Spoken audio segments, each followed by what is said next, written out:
حضرت ابو ہریرہ رضی اللہ تعالیٰ عنہ کھڑے تھے تو ایک آدمی دودھ میں پانی ملا رہا تھا. حضرت ابو ہریرہ کی چیخیں نکل گئی, رو پڑے. لوگ کٹھے ہوئے کہنے لگے حضور آپ کو کیا ہوا؟ وہ پانی ملانے والا بھی آ گیا. حضور آپ کیوں رو رہے ہیں؟ مایا قیامت کے دن تجھے جو سزا ملے گی وہ سزا یاد کر کے میری آنکھوں میں آنسو آ گئے. تجھے جو سزا ملے گی میری آنکھوں میں آنسو آ گئے. حضور کیا سزا ملے گی؟ حضرت ابو ہریرہ رضی اللہ تعالیٰ عنہ فرماتے ہیں یہ دودھ رب تیرے سامنے رکھے گا, تجھ سے اللہ فرمائے گا چل اس سے پانی علیحدہ کر, اللہ تجھے سزا دے گا.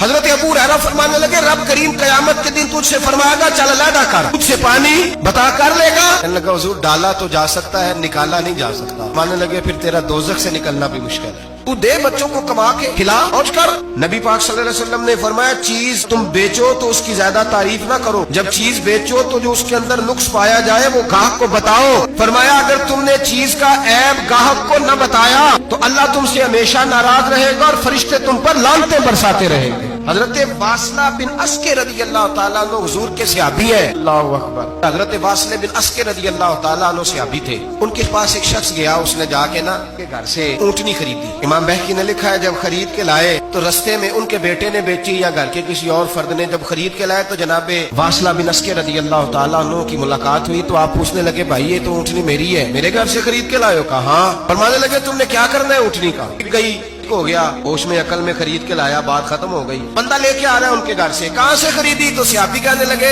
کہ گھر سے. فرمایا میری اونٹنی ہے لیکن تمہیں اس کے عیب کا پتہ ہے؟ او بھائی یہ دھرتی پہ بسنے والے لوگ تھے, یہ میرے نبی پاک کے تیار کیے ہوئے تھے, تمہیں پتہ ہے اس اونٹنی کے عیب کا؟ کہ یار تو عجیب آدمی ہے, کوئی عیب بھی بتاتا ہے اپنے جانور کے. فرمانے لگے چل تو یہ بتا گوشت کھانے کے لیے خریدی ہے یا سفر کرنے کے لیے؟ کہا میں نے تو اس پہ بیٹھ کے حج کرنے جانا ہے. فرمانے لگے چل بھی میرے ساتھ واپس آپ پیسے لے لے, گوشت کھانے کے لیے اچھی ہے, دودھ دینے کے لیے اچھی ہے, پر یہ سفر کے لیے اچھی نہیں, کام نہیں آئے گا. اب وہ صحابی ساتھ ساتھ چل رہے ہیں اور کہنے لگے یار میں نے خرید لی تھی, پیسے دے دیے تھے, مرضی سے سودا کیا تھا, میں نے پوچھا بھی نہیں تھا سفر کی کیسی ہے, تو نے یہ کیوں کیا؟ حضرت واصلہ رونے لگے. فرمانے لگے کیا کروں, میں رسول اللہ کا غلام ہوں, کیا کروں, نبی پاک کا غلام. رونے لگے میرے مصطفیٰ کریم السلام نے فرمایا فرشتے لعنت کریں گے اگر تو ایبی چیز بیچ ڈالے گا. کیا کروں؟ نوکر اس گھر کا ہوں, جس گھر کی نوکری مجھے دھوکے کی اجازت ہے, اس گھر کا نوکر ہوں, اجازت نہیں دیتی مجھے اجازت. ہم کہتے ہیں جی میرا مالک کہتا ہے, تو اپنے مالک کی چھوڑ, تو کونین کے مالک کی مان, تو اپنے مالک کی چھوڑ, تو عرش کے مالک کی مان, تو چھوڑ دنیا دار مالک کی مان جس نے تجھے پیدا کیا ہے, تجھے رزق دیتا ہے. دنیا کے مالک کی بات کر رہا ہے. نبی پاک صلی اللہ تعالی علیہ وسلم باہر نکلے, رات کو مدینے میں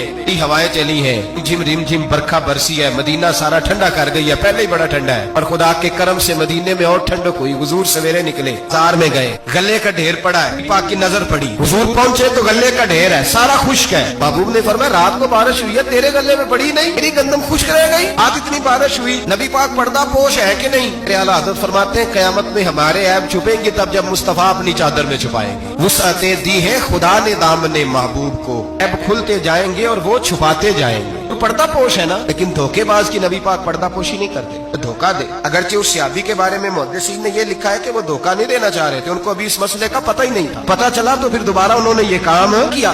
اللہ کے حبیب صلی اللہ علیہ وسلم پہنچے, فرمایا تیرے گلے پہ تیری گندم پہ بارش ہی نہیں ہوئی. حضور نے اپنی آستین کو چڑھایا, بازو اوپر کیا, اور حضور نے گلے کے اندر ہاتھ ڈالا, اندر سے جا کے حضور گیلی گندم اٹھا کے باہر لائے, اور نبی پاک صلی اللہ علیہ وسلم نے فرمایا یہ کیا ہے؟ جب ان کی گردن جھکی تو میرے مصطفیٰ نے فرمایا سنو, جو دھوکہ دے میں اسے اپنی امت میں شامل نہیں کرتا.